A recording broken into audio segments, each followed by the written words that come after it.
नमस्कार। मैं आज आप लोग के समक्ष अपराध की एक और घटना लेकर आया हूँ और ये घटना है वेस्ट बंगाल की, जहाँ के मुख्यमंत्री श्री ममता बनर्जी जी हैं। हुआ कुछ यूँ कि एक दिन एक लड़की अपने घर से कॉलेज के लिए निकलती है। उसको वहाँ पर कोई फॉर्म वगैरह भरना था। जब वो कॉलेज पहुँचती है तो वहाँ पे जो मनोजीत मिश्रा है, तो ये व्यक्ति काफ़ी प्रभावशाली व्यक्ति है उस कॉलेज का। उससे उसकी मुलाकात होती है और वो फॉर्म भरने से रिलेटेड उससे बात करती है। तो कहता है ठीक है, कोई नहीं, तुम 6 बजे तक रुको, 6 बजे मैं आऊँगा तो तुम्हारा ये काम करूँगा। खैर, लड़की 12 बजे गई रहती है और 6 बजे तक वो इंतज़ार करती है। 6 बजे वो आता है तो लड़की को प्रपोज़ करता है और कहता है कि सुनो, तुम अच्छी लगती हो मुझको, मैं तुमसे शादी करना चाहता हूँ। इतना सुनते ही लड़की मानो भौचक्का हो रह गई हो, उसका दिमाग काम करना बंद कर दिया हो और उसे समझाती है, कहती है कि ये सब बेकार की बातें हैं, आप मेरा फॉर्म भर दीजिए, नहीं तो मैं घर जा रही हूँ। इतना कह के जब वो घर के लिए निकलती है और कॉलेज के गेट तक पहुँचती है तो ये जो व्यक्ति है मनोजीत मिश्रा, ये जो वहाँ पे गार्ड होता है उसको आवाज़ देता है।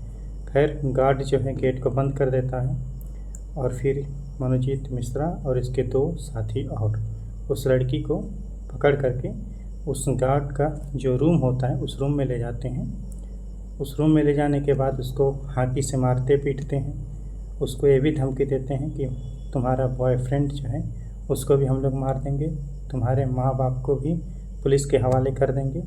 उसको डराते धमकाते हैं और इसी बीच वो उस लड़की के साथ संबंध भी बनाते हैं, जिसकी पुष्टि पुलिस ने अपने रिपोर्ट में कर दी है। तो उसके बाद जो लड़की होती है, लड़की इनके हाथ पैर पकड़ती है, गिड़गिड़ाती है, रोती है, दया की भीख मांगती है इंदर इंदों से कि आप हमें छोड़ दीजिए, मुझे घर जाना है। लेकिन ये एक भी नहीं सुनते और उसमें से कोई एक उस पूरी घटना का, यानी जब लड़की के साथ दुष्कर्म हो रहा होता है तो उसका वीडियो भी बना लेता है और धमकी देता है कि अगर तुम अपने घर वालों को बताई या किसी अपने सगे संबंधी को बताई तो मैं इस वीडियो को नेट पे प्रसारित कर दूंगा, अपलोड कर दूंगा।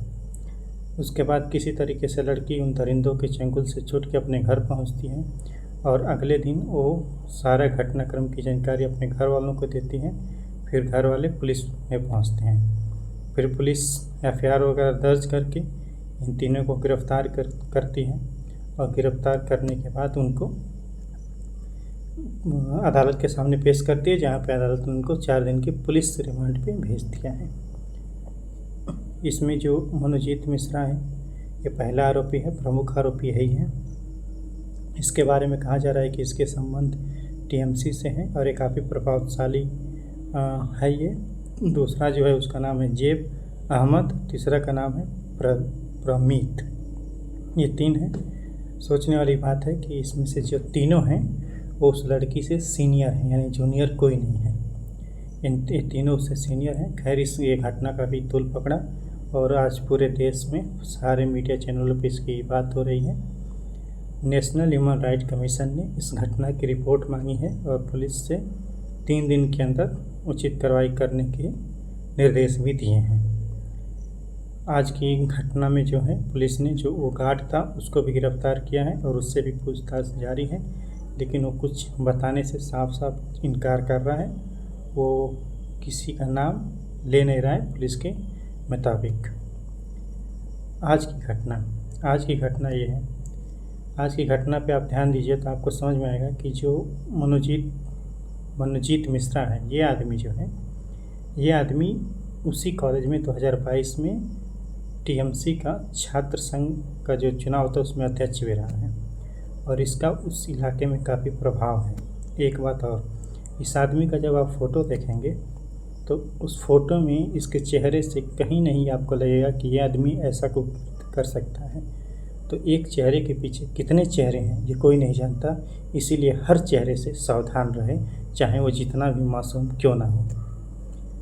जब उस लड़की को इस आदमी ने कहा कि तुम 6 बजे तक इंतज़ार करो, तो वो लड़की बेचारी सीधी शादी होगी वो 6 बजे तक इंतज़ार करती हैं, जबकि उसको ऐसा नहीं करना चाहिए था।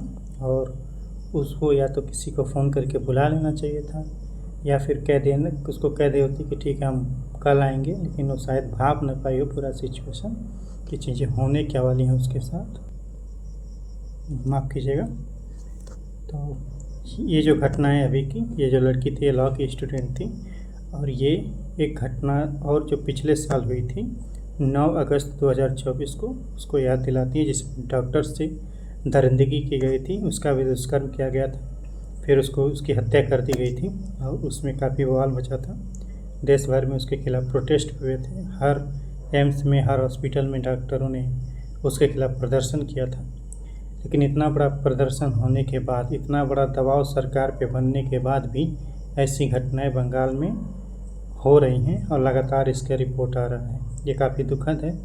और उससे भी दुखद ये है कि वहाँ की एक मुख्यमंत्री वो खुद ही महिला है, और वो वहाँ पे 2011 से 2025 अभी तक वहाँ पे हैं, लगभग 14 साल हो गए। 14 साल में वो महिला होते हुए भी महिलाओं के प्रति हो रहे अत्याचार को रोकने में नाकाम रही हैं।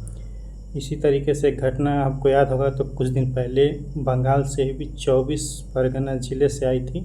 वहाँ भी एक प्रभावशाली व्यक्ति कई सारी महिलाओं से शोषण कर रहा था, ऐसी खबर आ रही थी वहाँ की लोकल न्यूज़ से।